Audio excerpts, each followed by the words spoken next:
Приветствуем! Мы собрались с вами на прямой эфир. Я на него забегаю.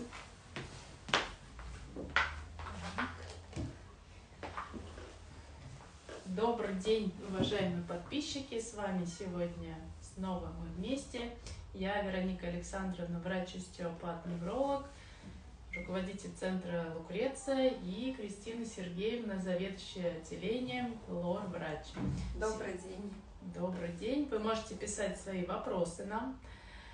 Мы сегодня решили осветить интересную тему, которую часто поднимают на приеме мои пациенты. Я пригласила в гости к нам Кристину Сергеевну. Тема храп. Что это, почему он возникает, какие его причины, что с этим возможно сделать и какие существуют методы лечения со стороны лор-врача и со стороны